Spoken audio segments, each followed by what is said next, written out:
A aspirante emitiu um suspiro, como se dispusesse tranquilamente a dormir, e, depois de alguns instantes, seu espírito deixava o corpo para sempre. Sobre o rosto, porém, ficou-lhe gravado o doce sorriso que o tinha iluminado, quando percebeu ao lado as duas amigas mortas. Josué Ministry of Angels. Caso 37. Encontre o episódio seguinte no Journal of the American SPR, 1921. Pags. 114 a 122. Trata-se de um fato rigorosamente documentado, de que os historiadores tomaram nota, logo após o acontecimento. Sucedeu no leito de morte do poeta e pensador norte-americano, muito conhecido, Horácio Traubel, 1859 a 1919, que foi o Boswell desse outro grande poeta norte-americano, que é o Walt Whitman. Tinha ele sido amigo íntimo deste último, estudou, durante toda a vida, com amor imenso, como Boswell havia estudado Samuel Johnson. Depois da morte do amigo, publicaram um jornal de muitos volumes para ilustrar-lhe a vida e o pensamento. Horácio Traubel foi, por seu turno, um poeta genial da mesma escola de Walt Whitman. Em algumas críticas de arte os poemas do discípulo rivalizavam com os do mestre. A senhora Flora MacDonald Denison, que esteve presente no leito mortuário de Horácio Traubel, relata o que se segue. A 28 de agosto, Horácio estava muito deprimido de espírito. A doença de Ana e a partida dos Bains constituíam aflições muito graves para sua fibra. Mildred lhe fez companhia há muito tempo. Nós decidimos não deixá-lo só um instante. Quando chegamos à varanda para transportá-lo para o quarto, encontramo-lo radiante de alegria. Vendo-me de longe, exclamou: Flora, olha, olha, depressa, que ele se vai. Onde? Que vês, Horácio? Eu não percebo nada. Ali, naquela saliência do rochedo, o Walt me apareceu. Eu lhe vi a cabeça e o tronco, tinha chapéu, estava esplêndido, radiante, parecia circundado de uma auréola de ouro. Saudou-me com a mão, como para encorajar-me e falou-me. Percebi-lhe perfeitamente o timbre da voz, mas só lhe ouvi estas palavras: vem, eu te espero. Nessa ocasião chegou Frank Bains, a quem ele contou a mesma coisa. Durante toda a noite mostrou-se aliviado, radiante, feliz. Na noite de 3 de setembro, Horácio passou mal. Eu velei durante algumas horas. Quando lhe vi os olhos, até ali imóveis, voltarem-se para mim, acreditei que tinha entrado em agonia. Não era, porém, isso, desejava somente que o mudassem de posição. Enquanto lhe executava o desejo, notei que o enfermo parecia prestar atenção a algum ruído. Logo depois me disse: ouço a voz de Walt, ele me fala. Que te diz? Perguntei. Repete-me: vem comigo, vem, eu te espero. Depois de alguns instantes acrescentou: Flora, todos os amigos aqui estão reunidos com Walt, aqui se acham Bob, Buck e os outros. O coronel Cosgrave chegou na mesma noite para velar Horácio. Ora, ele percebeu o fantasma de Walt Whitman, o qual apareceu do outro lado do leito, se lhe aproximou e lhe tocou a mão direita, que Horácio conservava no bolso. A esse contacto o coronel sentiu como que um choque elétrico. Horácio viu também o Walt e o disse. Essas aparições tiveram o efeito de fazer desaparecer, como por encanto, toda a melancolia. Ninguém se sentia mais abatido, um sentimento de exultação triunfal impregnava a atmosfera da casa. Acenado, Flora MacDonald Denison, o Dr. Prince, secretário da American Society of PR, escreveu ao coronel Cosgrave, a fim de obter novos pormenores sobre este acontecimento. Extraio das cartas do coronel as passagens de maior relevo. No curso dos meses de agosto e setembro de 1919, vivia em relações familiares com Horácio Traubel, conhecido de todos por suas obras e suas nobres aspirações espirituais. Até esse momento eu o não conhecia pessoalmente, como, do mesmo modo, tinha apenas um conhecimento superficial das obras e do idealismo de Walt Whitman. Faço notar isso para mostrar que minha mentalidade, consciente ou subconsciente, não estava, por forma alguma, influenciada pelas obras ou idealismos desses escritores. Acrescento, ainda, que meu longo serviço militar na França, com o exército canadense, passado quase sempre na primeira linha, desde janeiro de 1915 até o armistício, me tinha naturalmente familiarizado com a morte, e, de tal maneira, que a ambiência que cerca os moribundos, inspirando-me grande respeito, não gerava em mim essa tensão nervosa e essas superexcitações emotivas que se realizam, geralmente, entre pessoas não familiarizadas com o ato final da existência. Faço esses reparos para demonstrar que me encontrava em condições normais de espírito, quando se produziu o acontecimento de que tratou Miss Flora Denison, acontecimento que confirma em todos os seus detalhes. Em suma, eis o que se passou, no curso de 3 noites que precederam o trespasse de Horácio Traubel. Ia velá-lo nas últimas horas da madrugada. Esperava o seu fim de um momento para outro e meus pensamentos permaneciam serenos e elevados, conforme a solenidade da hora e da ambiência, bem como em virtude de uma espécie de magnetismo especial, que parecia desprender-se do homem que inspirava grande altruísta, que tinha consagrado a existência a serviço da humanidade.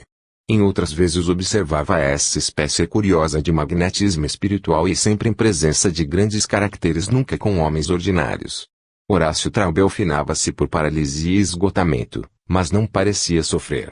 Era semiconsciente e articulava dificilmente as palavras, por causa da paralisia da língua, mas os olhos, sempre vivos e expressivos, faziam com que se lhe adivinhassem os desejos. Na última noite, pelas 3 horas da manhã, ele piorou de repente. A respiração tornou-se quase imperceptível, os olhos se lhe fecharam. Parecia mergulhado em condições comatosas, enquanto o corpo era abalado por movimentos convulsivos. Algum tempo depois, reabriu os olhos, olhando fixamente para os pés do leito, os lábios se agitavam em esforço vão para falar. Supondo que ele tivesse necessidade de respirar mais livremente, recoloquei, com delicadeza, sua cabeça em situação normal. Ele, porém, logo se voltou, olhando de novo na mesma direção e fixando um ponto colocado a 3 pés acima do leito. Fui, então, levado irresistivelmente a olhar para esse lado. O aposento era iluminado insuficientemente por uma lamparina, colocada atrás de uma cortina, num canto do quarto. Pouco a pouco o ponto para onde se dirigiam os nossos olhares aclarou-se, apareceu pequena nuvem que se espalhou e aumentou rapidamente, tomando logo forma humana, na qual se moldaram os traços de Walt Whitman. Ele se mantinha de pé, ao lado do leito do moribundo, vestido com rude mas leve casaco, tendo na cabeça o habitual chapéu de feltro e a mão direita no bolso, postura que lhe era familiar e que se vê em alguns de seus retratos. Olhava para Traubel e lhe sorria com afeto, como se tivesse querido encorajá-lo e lhe desejasse as boas-vindas. Por 2 vezes fez-lhe sinal com a cabeça, lia-se-lhe, na expressão do rosto, que desejava levantar o moral do enfermo. Ficou inteiramente visível cerca de 1 minuto e depois se esvaeceu pouco a pouco. Mas antes de desaparecer, enquanto Horácio e eu o olhávamos intensamente, moveu-se, aproximando-se daquele. Horácio, que por causa da paralisia, não podia ter a cabeça por muito tempo voltada de um só lado, teve que tomar a posição normal, e, fazendo isso, murmurou, aqui está o Walt. Nesse momento o fantasma dirigiu-se para mim, pareceu atravessar o leito e tocou-me com a mão, como para dizer-me adeus. Senti esse contacto como ligeiro abalo elétrico. Enfim, o Walt sorriu uma última vez para Horácio e desapareceu a nossos olhos. Isto se deu às 6 horas da manhã de um dia de setembro, 2 horas antes de o doente expirar, horas que ela passou, em grande parte, em coma. A paralisia tirava-lhe o uso da palavra, mesmo nos intervalos de vigília, mas o olhar estava cheio de mensagens silenciosas. Compreendia-se que estava percebendo outras manifestações, que não as percebíamos nós. Assinado, Coronel Cosgrave. Nesse muito interessante episódio de visão coletiva no leito de morte, encontram-se indícios em favor da objetividade do fantasma aparecido.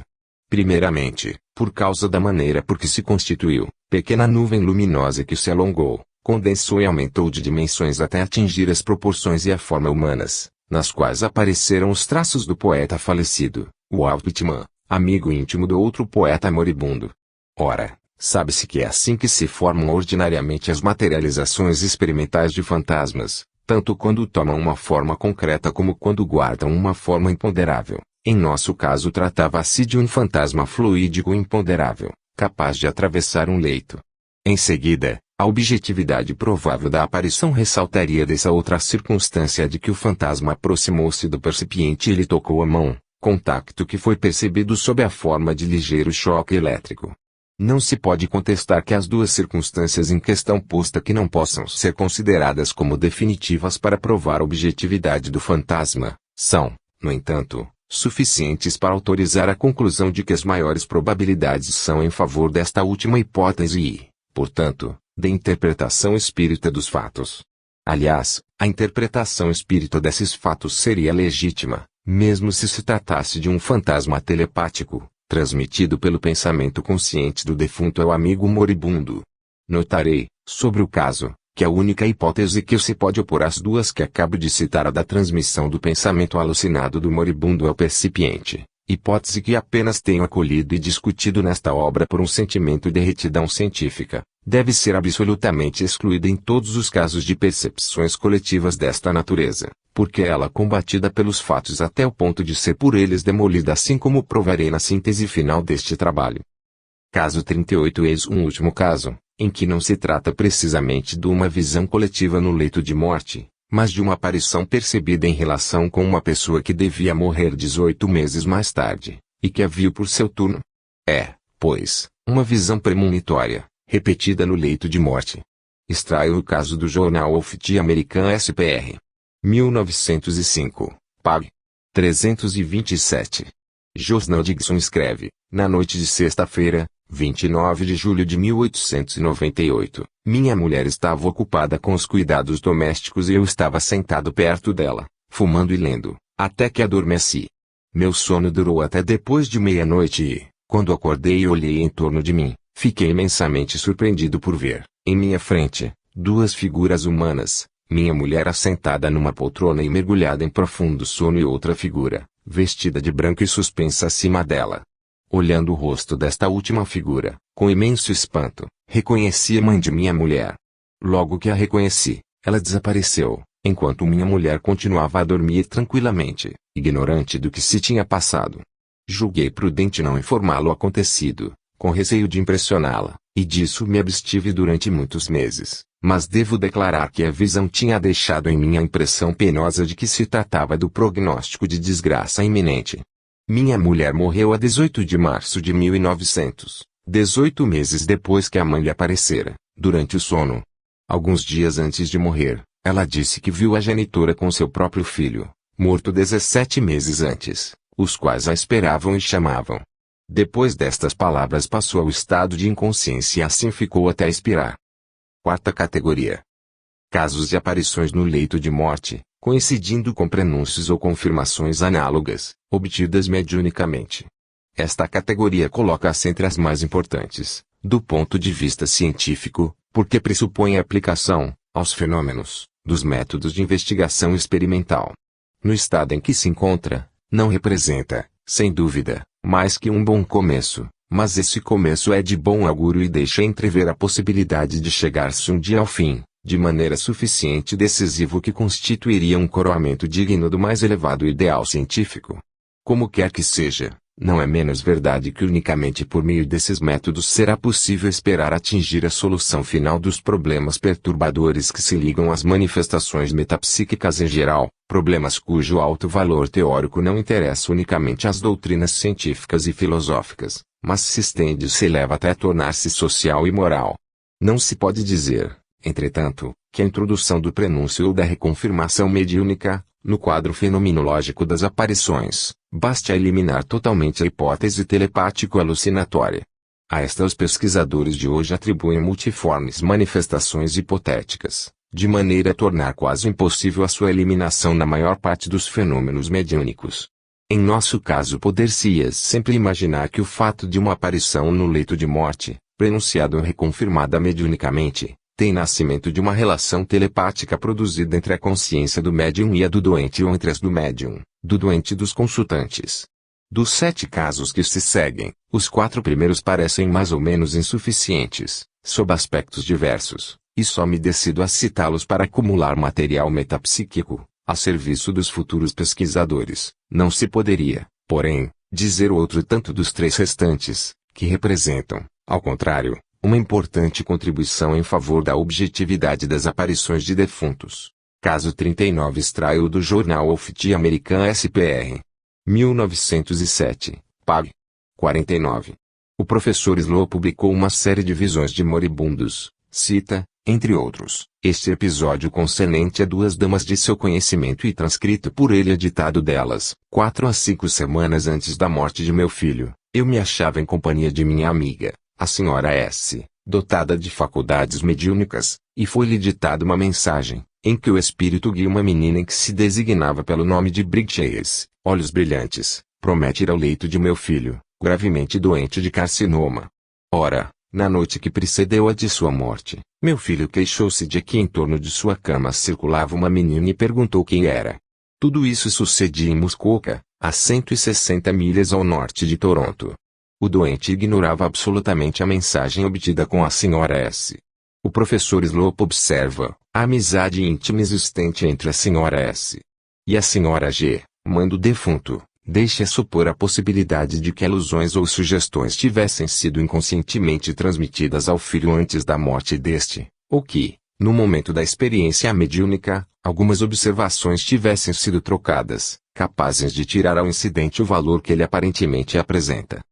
Caso 40 por ocasião da morte do Sr. Ferneyol, de Maritzburgo, Colônia do Cabo, espiritualista inglês bem conhecido, diretor de revistas espíritas e médium psicográfico, publicou-lhe a Lictio Necrológio, de que extraio este parágrafo. A 22 de fevereiro de 1892, o Sr. Ferneyol teve a infelicidade de perder seu filho primogênito, de 5 anos de idade.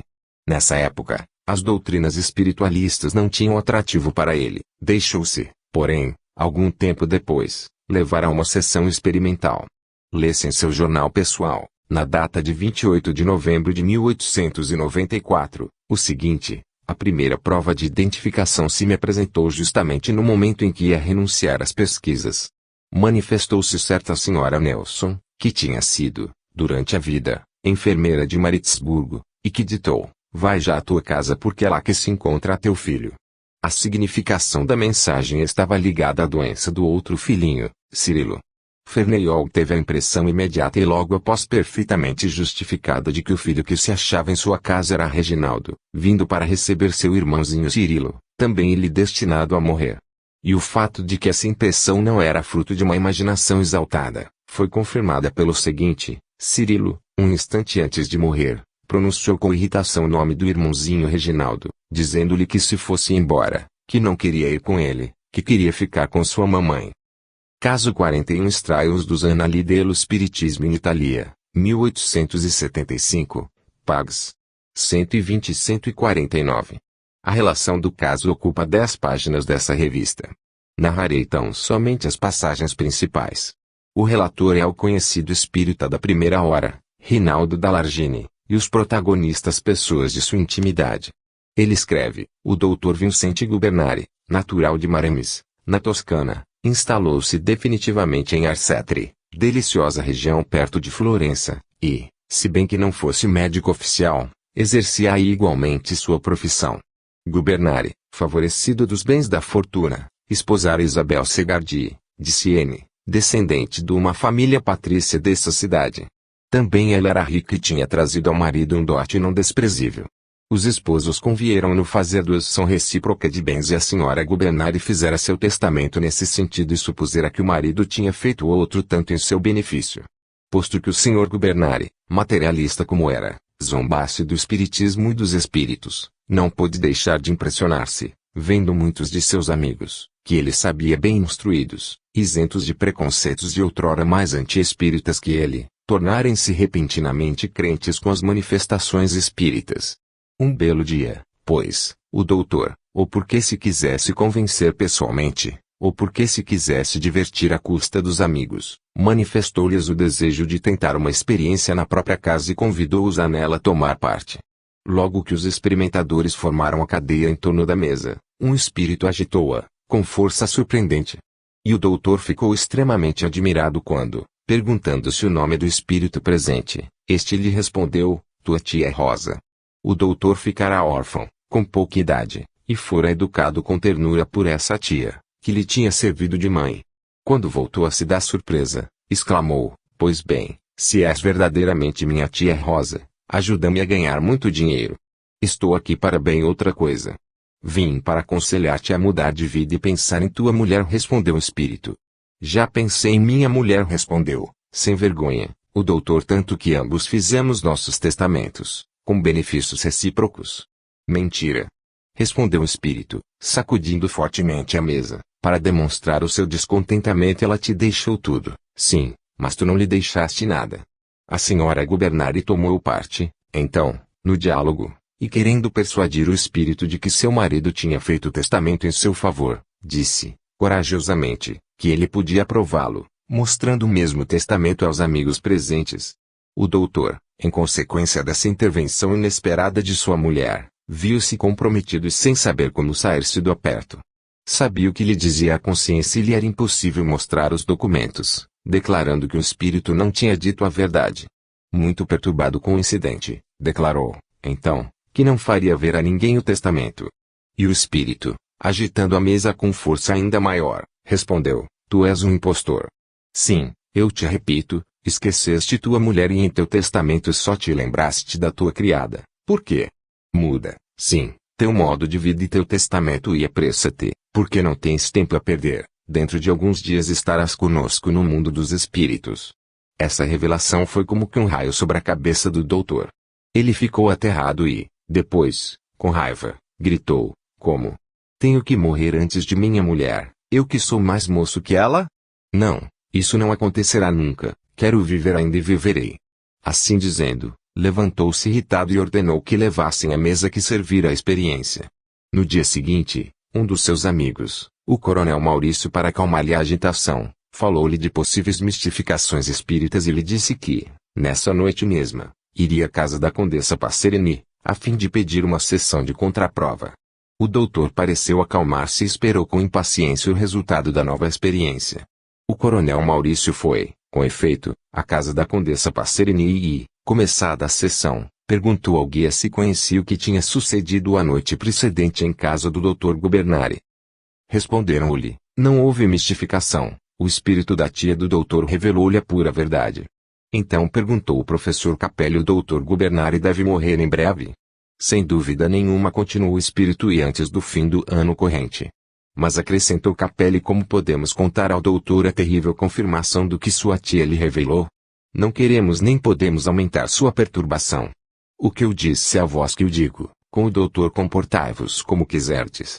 Escreveram imediatamente ao Dr. Gubernari que o espírito assegurara que se tratava de mistificação. O doutor leu avidamente a carta e acalmou-se, rindo-se de si próprio e de seus terrores e, como gozasse de perfeita saúde, teve vergonha de haver acreditado, um único instante, na morte próxima.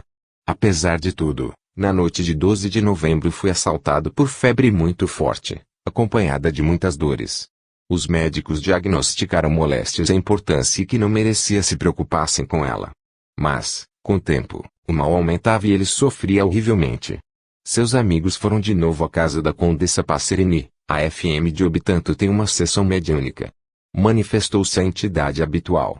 Interrogada, a propósito, respondeu: como se trata de uma doença e não conheço esse gênero de coisas, procurarei, para satisfazer-vos, um espírito que tenha exercido a medicina durante a vida e vô-lo enviarei. Esperai um momento. A mesa parou, mas depois de alguns minutos agitou-se de novo e o mesmo espírito disse: achei o médico, está aqui, interrogai-o. P. Podeis dizer-nos alguma coisa sobre a doença de Gubernari? R. Digo que, como espírito, acho Gubernari gravemente doente. Declaro, entretanto, que, se estivesse entre vós, diria dele o que dizem os meus colegas vivos. P. Mas se é verdade que ele está gravemente doente, como podem declarar os médicos que seu mal é negócio de alguns dias? R. Se o corpo, que tem a alma aprisionada, fosse como uma caixa que se pudesse abrir à vontade, os médicos veriam o mal que consome Gubernari, enquanto ele parece exteriormente bem. P.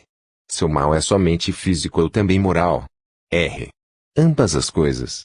P. Curar-se-á ou morrerá? R. Lamento vos-lo dizer, mas estará ele brevemente entre nós. P. Podei-nos dizer quem sois? R. Um médico cujo nome não vos é conhecido. P. Sede bastante bom para nos fazer conhecido vosso nome. R. Eu vos-lo digo e já me vou porque estou com pressa. Panatone. Boa noite a todos. O Dr. Panatone, parente do deputado do mesmo nome, tinha sido um bom médico e havia exercido sua profissão em Florença. Foram feitas outras consultas e os médicos sentenciaram, por fim, que o doutor tinha um quisto interno. Ele morreu a 30 de dezembro de 1874. Em estado de agonia, dizia haver perto do leito o espírito do Dr. Panatone, que não abandonava um só momento e sou cabeceira os espíritos de sua mãe e de sua tia Rosa, que o consolavam com sua presença e o encorajavam a deixar a vida terrestre. Temendo que o não acreditassem, exclamou mais de uma vez. O que eu digo é a pura verdade, estou na agonia e na agonia não se mente. Caso 42. Este episódio deveria ser classificado na categoria seguinte, e compreende os casos de aparições vistas unicamente pelos assistentes, mas, como contém um episódio de reconfirmação mediúnica da visão advinda, eu junto aos desta categoria. No ano de 1917, grande interesse foi suscitado na Inglaterra por um caso de identificação espírita narrado pelo Sr. Richard Wilkinson, homem de negócios muito conhecido e endurecido céptico em matéria de espiritismo e religiões. Tendo perdido o filho na guerra, foi levado pela mulher a assistir uma sessão mediúnica, durante a qual se obtiveram excelentes provas da presença e da identidade do jovem. Outras sessões se seguiram e outras provas extraordinárias se acumularam até a convicção absoluta do céptico Wilkinson, o qual, para consolo de tantas almas sofredoras, decidiu-se a relatar os fatos na revista London Magazine, do mês de outubro de 1917. Extraio esta passagem do relato, quando minha mulher estava em Brighton para tratar do pai doente, e que morreu pouco tempo depois. Certa manhã, às 8 horas, em pleno dia, ela percebeu a seu lado a aparição do filho. Nenhuma explicação científica, nenhuma teoria poderá jamais fazê-la admitir que se tratava de autossugestão e alucinação. Ela está bem certa de que o filho estava a seu lado. Alguns dias mais tarde, chegava a Londres. Não tinha contado o acontecimento a ninguém, na expectativa de ver Minagari, estação ferroviária, e me participar. Nessa mesma noite fomos juntos à casa do médium, a senhora Annie Brittain, e logo que chegamos à sessão, as primeiras palavras que pronunciou Annie foram as seguintes: vosso filho deseja que sua mãe saiba que não se trata de um sonho, mas que lhe foi realmente permitido erguer por um instante o véu que nos separa. Depois acrescentou: Jane também o viu. Ora, Jane é uma nossa amiga íntima, a qual, alguns dias antes, havia contado à minha mulher ter visto a aparição de nosso filho em circunstâncias que excluíam absolutamente a possibilidade de um sonho. Inútil acrescentar que a senhora Brittain nunca ouvira falar desta Jane. Se alguém me tivesse dito, há somente um ano, que eu teria podido ler, já não digo escrever, coisas semelhantes e nelas acreditar, teria respondido que era impossível. Caso 43. Este foi recolhido pelo Dr. Odigson e o extraio do vol. 8. Pags. 227 e 228 dos Proceedings of TSPR. 28 de janeiro de 1891. Há cerca de 11 anos, quando me achava em grande ansiedade por ver minha mulher atacada de um câncer no estômago, fui informado de que um médium, Miss Susanne Kersoit, tinha dado provas muito notáveis de faculdades supranormais. Ia vê-la, sem me fazer conhecer, e pedir uma sessão, que me foi concedida. Apresentou-se, na sessão, uma entidade que afirmava ser a irmã de minha mulher, disse chamar-se Maria, o que era exato, prosseguiu falando de fatos e de negócios de família, absolutamente verdadeiros, deu exatamente o nome de minha mulher Elisa Ana, descreveu-lhe a doença, predisse que ela não sobreviveria e que não lhe restava mais que alguns meses de vida. Surpreendido por tantas informações exatas, perguntei: que nome daremos a estes fenômenos? Psiquismo? Sonambulismo? A que se dizia Maria respondeu: eu sabia bem que me iais fazer esta pergunta, lia em vosso pensamento. Tirais, pois, do meu pensamento tudo o que dizeis? Perguntei. Não respondeu ela, e para o provar, direi alguma coisa que não está em vosso pensamento. Anúncio-vos que daqui a 3 dias Elisa Ana dirá que eu lhe apareci, ao mesmo tempo que nossa mãe, que espero trazer comigo. Farei notar que a mãe de minha mulher estava morta havia 45 anos e irmã, 6 a 7 anos apenas. Guardei naturalmente segredo do que se havia passado. 3 dias depois, a enfermeira correu, muito agitada, para advertir-me que o estado de minha mulher tinha piorado, que ela mostrava evidentes sinais de delírio, que tinha chamado, de repente, sua mãe e sua irmã, falecidas, depois do que tinha saltado da cama e corrido para a porta, gritando: fique mamãe, pare, Maria. Não vão ainda. Depois dessa prova tão flagrante, fui de novo consultar Miss Waite. Logo que principiou a sessão, apresentou-se a mesma entidade. Eu estava, então, muito preocupado, porque, já havia alguns dias, minha mulher não podia mais conservar no estômago nenhum alimento sólido ou líquido, nem mesmo leite e água. Estava, pois, absolutamente esgotada, tanto mais quando se via atingida de implacável insônia. Maria aconselhou que lhe desse café muito forte e muito quente, com um pouco de creme. Posto que esta prescrição me surpreendesse, decidi prepará-la e administrá-la. A doente tomou-a de boa vontade e a digeriu perfeitamente. Durante muitos dias não viveu de outra coisa, pouco a pouco, porém, não pôde reter, mesmo, essa alimentação. Consultei de novo Miss Witt. Maria aconselhou dar-lhe algumas colheradas de suco de limão, muitas vezes por dia, a fim de lhe fazer voltar o apetite e permitir-lhe conservar o alimento. Esta prescrição teve pleno êxito. Minha mulher não tardou, entretanto, a piorar de novo. Fui pela quarta vez à casa de Miss Witt e perguntei a Maria quanto tempo de sofrimento restava ainda à doente. Ela respondeu que não estava em condições de me dizer, mas que procuraria prevenir-me. A primeira vez disse ela que a doente declarara haver-me visto: não deveis mais vos afastar de sua cabeceira. Alguns dias depois, pelas 3 ou 4 horas da manhã, fui substituir a enfermeira, que me advertiu: Mami, fazia alusão à minha mulher, disse há pouco que viu de novo sua irmã falecida. Alguns instantes depois, minha mulher murmurou: eu me vou, e dizendo estas palavras exalava o último suspiro. Assinado: e Page, Maria Page, aliás, marido Okerty, a enfermeira. No fato que precede a propósito da primeira dupla aparição, poder-se-ia muito razoavelmente dizer que sua realização matematicamente exata foi produzida por um impulso telepático, originado no pensamento subconsciente do médium ou então no do marido. É menos fácil explicar a visão que precedeu imediatamente a morte da doente. A tarefa não seria difícil se a visão fosse produzida em presença do marido. Nesse caso, poder-se-ia legitimamente supor que Page, verificando no rosto da doente os sinais de agonia, tivesse pensado na promessa que havia recebido de Maria, transmitindo, assim, à enferma o fenômeno alucinatório correspondente. Mas o episódio não se passou dessa forma. Viu-se que foi a enfermeira quem avisou o marido da aparição que se dera. A explicação de que se trata não é, portanto, aplicável a este caso. Parecerá, pois, insuficiente a hipótese telepática, salvo se quiser procurar a chave deste mistério, assim como já foi proposto para explicar profecias análogas obtidas por Madame Piper, na possibilidade de que haja fenômenos de comunicação telepática entre o subconsciente e subconsciente, isto é, fora da participação das consciências normais respectivas, excetuadas algumas irrupções acidentais do subconsciente no consciente, de modo a determinar os episódios que acabo de citar. Segundo esta hipótese, seria preciso imaginar que o subconsciente do doente tivesse tido pressentimento da iminência de sua morte e esse pressentimento fosse percebido telepaticamente, quer pela consciência do médium, quer pela do marido, e tivesse sido a fonte do fenômeno correspondente de repercussão telepática na consciência normal da doente. Concebe-se que esta hipótese não se recomenda pela simplicidade e não tem o dom de convencer facilmente um investigador imparcial. É claro que, por semelhantes teorias, tão embrulhadas e bem mais engenhosas que sérias, ultrapassam-se as fronteiras da indução científica para entrar-se de velas pandas no domínio ilimitado do fantástico. Caso 44. A fim de facilitar a compreensão do interessante acontecimento que vou narrar, devo observar primeiramente que sob o pseudônimo de Elisa Manor se oculta uma senhora que foi conhecida pelos professores Odgson e F. W. Mears. Essa senhora tinha um tio, designado no relato por M.F., o qual morreu na véspera do dia em que Odgson teve com Me.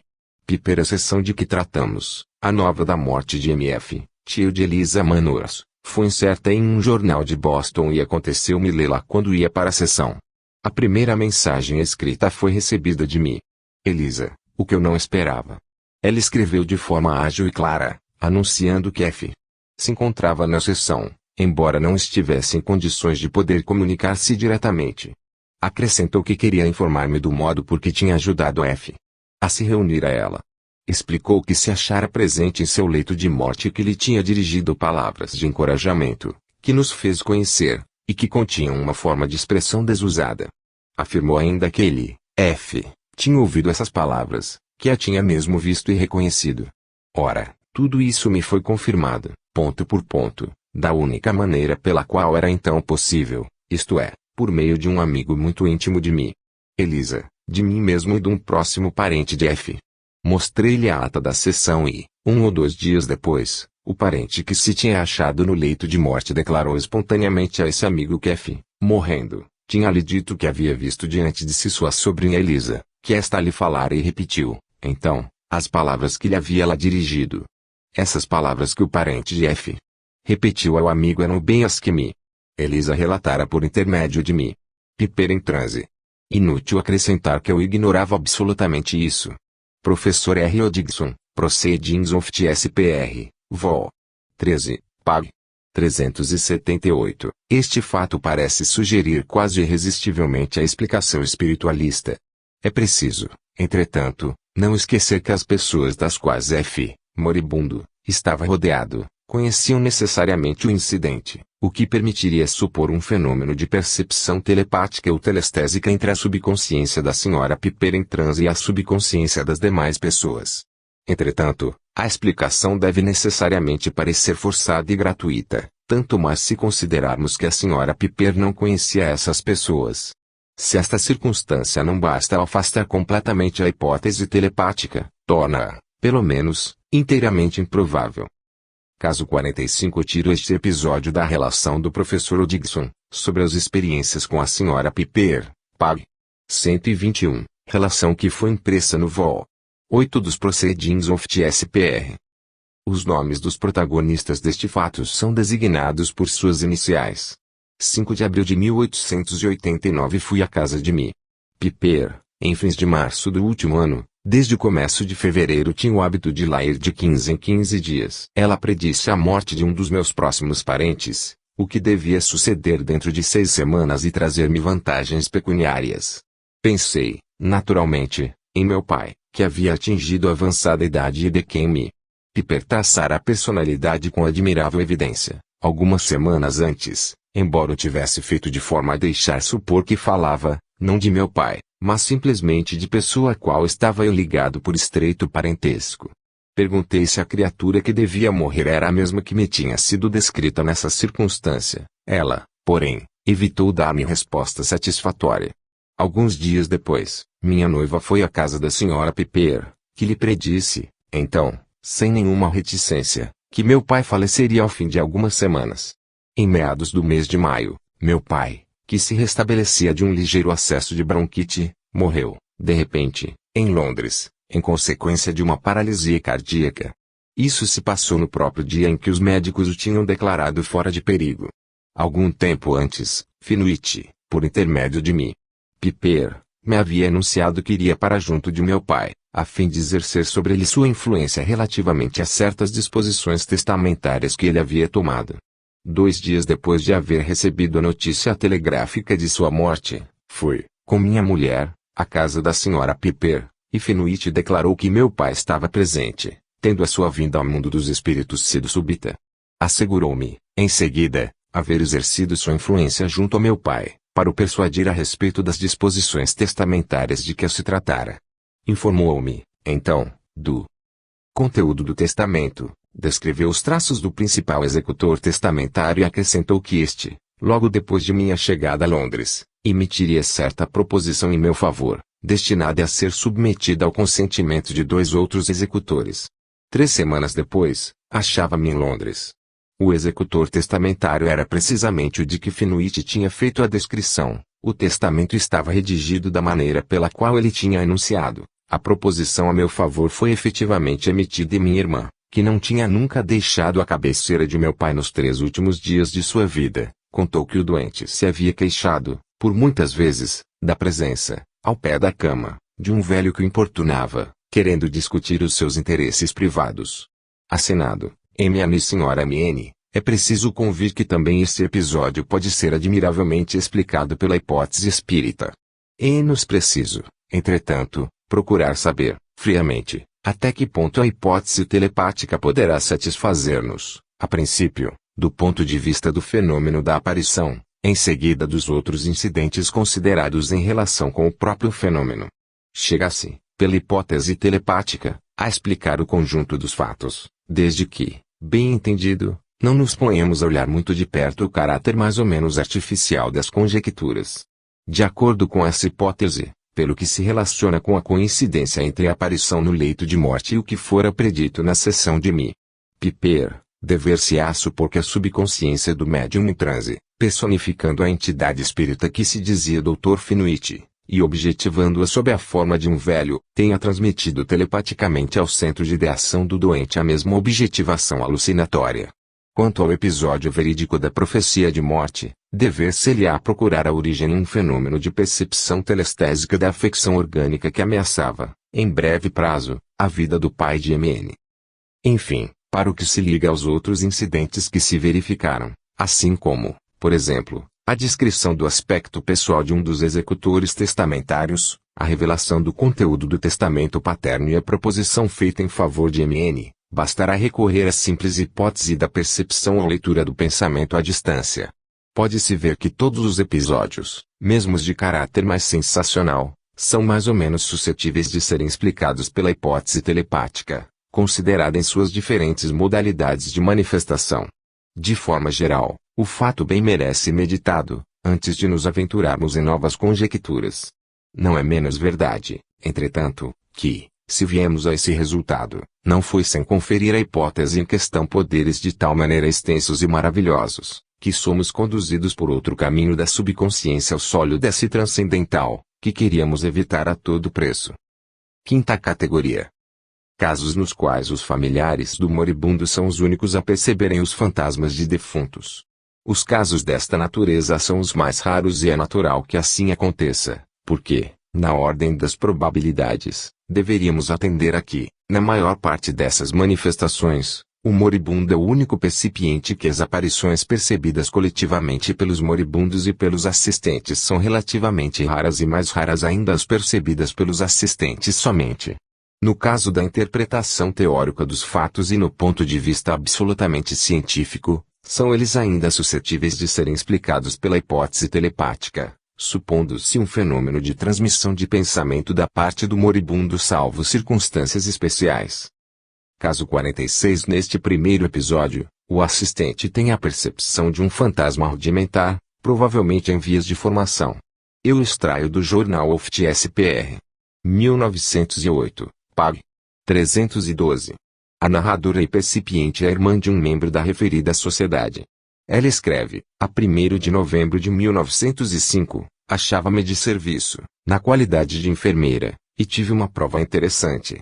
Eu assisti uma certa senhora S., doente de câncer, aleitada havia 6 meses no hospital, e em agonia nessa manhã.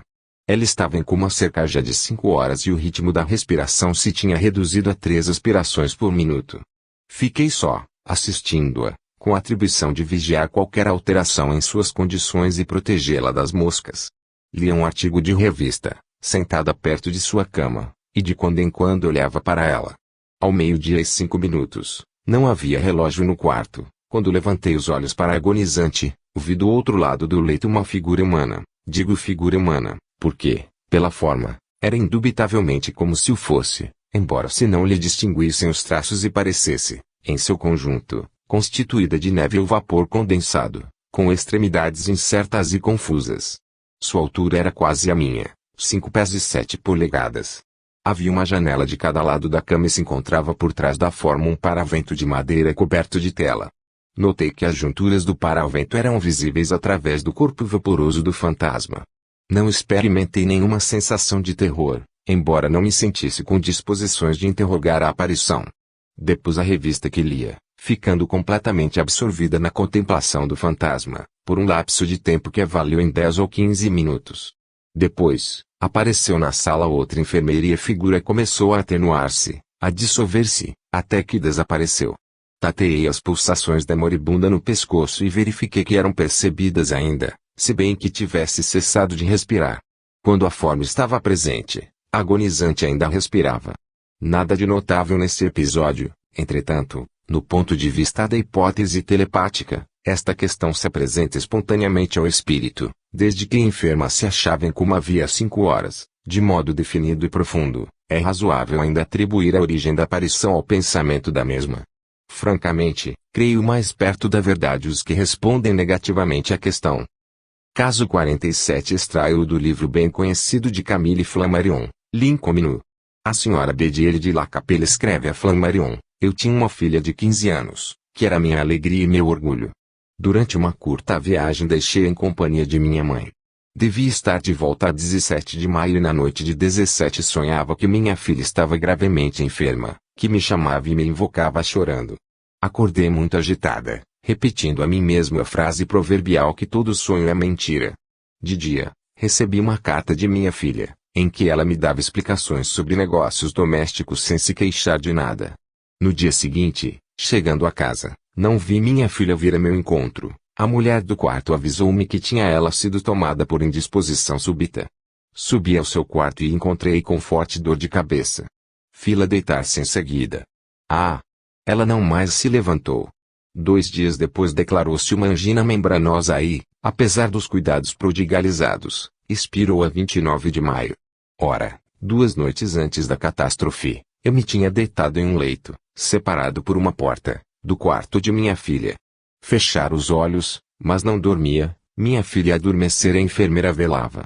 Repentinamente, uma viva luz, comparável ao sol do meio-dia no mês de agosto, iluminou o quarto. Chamei logo a enfermeira, que custou a responder. Fui para junto da cama de minha filha, mas a luz se tinha extinguido.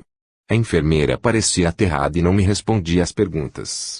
No dia seguinte ela contou aos íntimos e continua a repetir a cada um que vira meu marido, morto 6 meses antes, ao pé da cama de minha filha.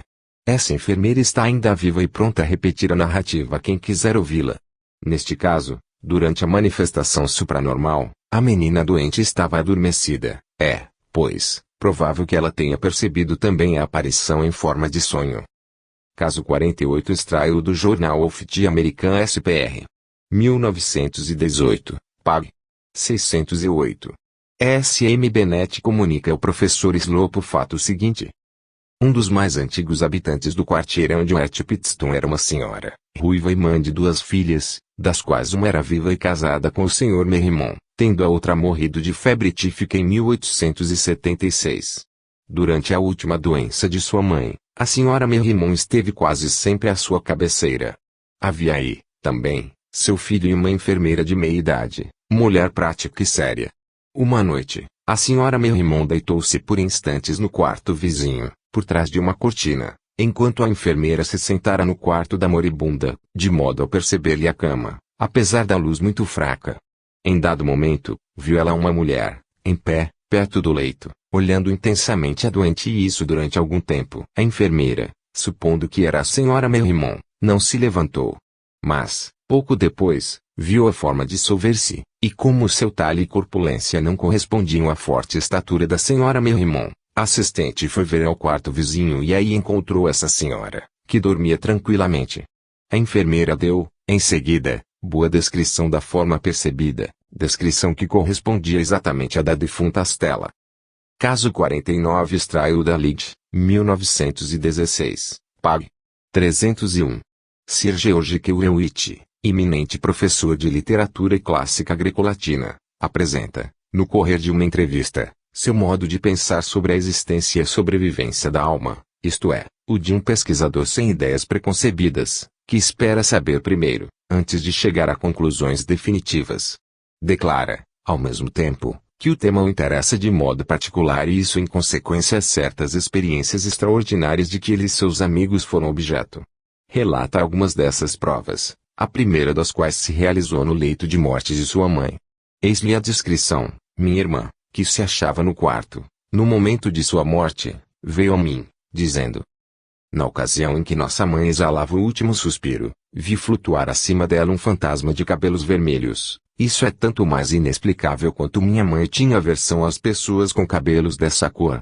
É verdade, respondi, que nossa mãe tinha aversão pelas pessoas de cabelos vermelhos, mas devo dizer-te que sua irmã mais moça, a quem ela muito queria, os possuía sim. Morreu jovem, com o imenso desgosto de nossa mãe, de sorte que, se anulou em pessoa a quem ela desejasse ardentemente unir-se a essa irmã. Em minha opinião, a conclusão a tirar desse fato é que a irmã morta veio recebê-la para guiar no outro lado.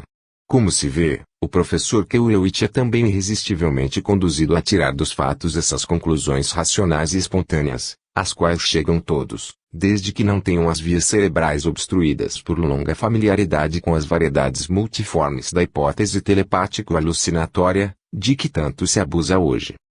Caso 50. Este episódio é teoricamente importante, porque o moribundo e o percipiente são ambos crianças de muito pouca idade. O reverendo William Stanton Moses conta, na Lead, 7 de abril de 1888, o caso seguinte, acontecido à filha de outro ministro da igreja anglicana e narrado verbalmente por este Stanton Moses, a senhorita H. Assistia uma criança moribunda, na paróquia paterna. No quarto existiam duas camas, das quais uma era o berço onde dormia uma criança de 3 ou 4 anos, irmãozinho do outro doente, que estava mergulhado em sono desde algumas horas. A senhorita H, com a mãe das crianças, estava ao lado da cama onde jazia o pequeno moribundo, já tomado de espasmos da agonia. De repente, frágil voz alteou-se do berço e as duas mulheres, voltando-se, viram um menino de 3 anos assentado, completamente acordado e com o rosto impregnado de alegria estática, apontava com o dedo para certo lugar do quarto e exclamou: "Ó mamãe, que belas senhoras ao redor do irmãozinho! Bonitas senhoras! Mamãe, mamãe, elas querem tomar o irmãozinho." Quando as duas mulheres voltaram a olhar para o leito do pequeno enfermo, este não vivia mais. Moses acrescenta estes comentários: em vista da crítica que prevalece contra os fenômenos mediúnicos, seria de grande importância recolher casos análogos, porque as crianças de 3 anos e as de mama não podem, certamente, ser consideradas como prestidigitadores e trapaceiros. Os comentários de Moses deveriam ser completados pela observação de que estas mesmas crianças não podem ser erigidas à categoria de telepatizadores de fantasmas. A esse propósito, é deplorável que o reverendo Moses tenha negligenciado referir a idade do pequeno moribundo, mas como ele fala em crianças de mama, é de acreditar que tal devia ser a condição do enfermozinho.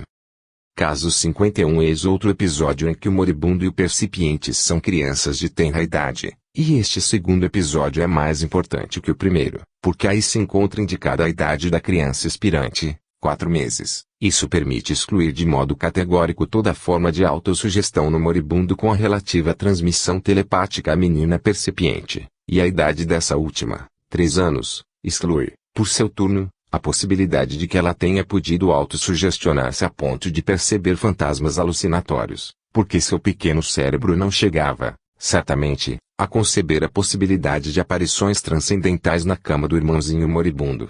Extraio da revista Ultra 1909, pag. 91. O Sr. Pelusi, ordenador da Biblioteca Real Victor Emmanuel, em Roma, escreve, com data de 12 de dezembro de 1908, na casa situada em Roma, Rua Régio número 21, apartamento 1, habitado pela família Nasca, acha-se como sublocatário, G. casado e pai de família, que aí mora com sua mãe viúva. O Sr. Notari, a 6 de dezembro último, perdeu um filho de 4 meses, às 10h45 da noite. Ao redor do leito do pequeno moribundo achavam-se o pai, a mãe, a avó, a dona da casa, senhora Júlia Nasca, e a irmãzinha do doente, Hipólita, de 3 anos de idade, semi-paralítica, a qual, assentada na cama do pequeno agonizante, olhava-o, cheia de pena.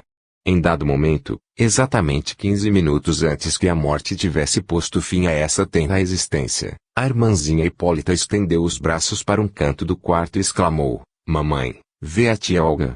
E se agitou para descer da caminha e ir abraçá-la. Os assistentes ficaram petrificados e perguntaram à menina: "Mas onde? Onde está ela?" E a criança repetia: "Ela. Ela." E quis a viva força descer, indo até uma cadeira vazia, mas, lá chegando, ficou um tanto perplexa, porque a visão se tinha dirigido a outro ponto. E a criança foi para esse ponto, dizendo: "Olha a tia Olga." Depois, calou-se, logo que sobreveio o doloroso momento da morte do anjinho. Essa tia Olga, irmã da mãe da menina, envenenara-se, havia 1 ano, por amor, e seu noivo, ausente, quando soube da morte de sua amada, depois de 3 meses de choros, suicidou-se. Na noite de seu suicídio, apareceu em sonho a irmã de Olga, isto é, a mãe da clarividentezinha, dizendo-lhe: "Vês? Caso agora com a Olga." Na manhã seguinte soube-se pelos jornais do suicídio. Garanto a veracidade dos fatos, que me foram repetidos esta noite, em seus menores detalhes, pela família Nasca, meus amigos íntimos, e pela avó da menina clarividente. Assinado, Pelusi, ordenador da Biblioteca VE.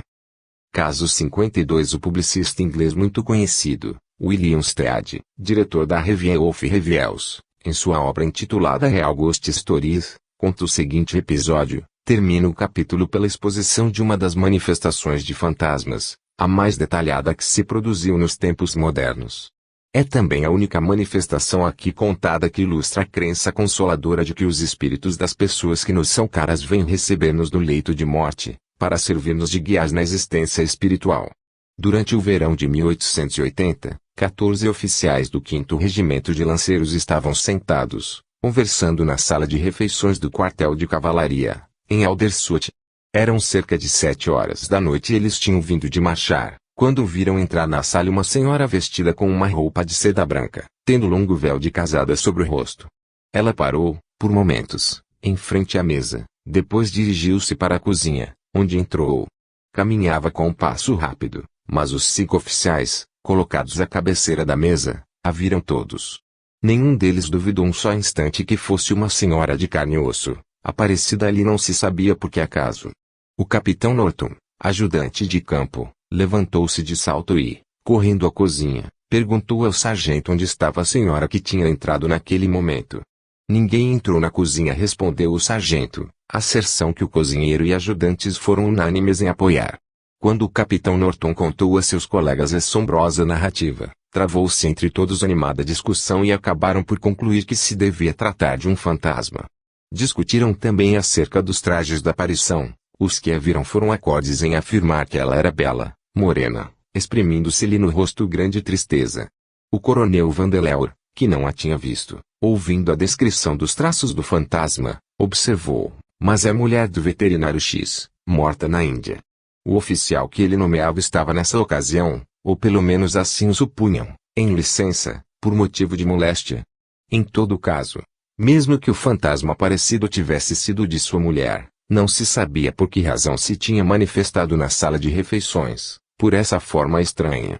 Veio ter-se notícia, entretanto, que o referido oficial veterinário havia voltado da licença na tarde do mesmo dia, sem que seus colegas o soubessem, posto que tivesse ainda à sua disposição muitos dias de folga. Também se soube que ele subira a seu quarto, situado acima da cozinha, e tocara a campainha para chamar ordenança, acusando mal-estar e pedindo que lhe trouxessem aguardente com soda. Na manhã seguinte, por volta de 8h30, a ordenança subiu ao quarto do oficial e o encontrou morto na cama. O capitão Norton, na qualidade de ajudante de campo, entrou no quarto para proceder ao inventário dos bens deixados pelo defunto e a pôr os selos. E o primeiro objeto que lhe caiu sob as vistas foi a fotografia da senhora, que ele tinha visto na tarde precedente com as mesmas vestes. Eis os nomes dos oficiais que perceberam a aparição: Capitão Norton, ajudante de campo; Capitão Aubrey Fife, do Clube Militar e Naval; Capitão Bennion, do mesmo clube; o médico do regimento, nome esquecido; o lugar-tenente Jacques Roussel, redator dos Sporting Times, sob o pseudônimo de Brer Babbitt. O lado particularmente importante deste episódio é do fantasma desconhecido aos percipientes e em seguida identificado por uma fotografia, lado que daria, em aparência, ao fato o valor de autêntica identificação espírita. E nada impede que o seja, com efeito. Não se pode negar, entretanto, que do ponto de vista científico, a hipótese telepática estaria ainda em condições de explicar o fenômeno. Com efeito, se levar em conta que, no andar superior e precisamente acima da cozinha onde entrara a aparição, achava-se o marido da defunta que os oficiais viram, é permitido supor que essa aparição pudesse ser uma alucinação telepática, causada por seu pensamento, e nesse momento elevado à morta querida. Isso posto, é preciso notar, para a correção científica na exposição das hipóteses, que o acontecimento se realizou na iminência da morte do marido da defunta, de sorte que este acontecimento tomaria um caráter de pré-anúncio de morte iminente e visita de falecido no leito mortuário, duas circunstâncias muito impressivas e que não podemos deixar de ter em consideração. Se a aparição se tivesse produzido na proximidade do marido da defunta, mas sem circunstância da morte deste último, a explicação puramente telepática do acontecimento seria mais verossímil, e se não propendo para ela, mesmo nestas circunstâncias, é por causa das razões seguintes, admissíveis para toda a classe de manifestações das de que nos ocupamos. Em primeiro lugar, porque as alucinações telepáticas entre vivos se realizam geralmente entre pessoas efetivamente ligadas entre si, condição essencial para que a relação psíquica entre o agente e o percipiente possa estabelecer-se e esse laço efetivo falta no episódio exposto. Em segundo lugar, porque salvo raras exceções que não infirmam a regra, nas manifestações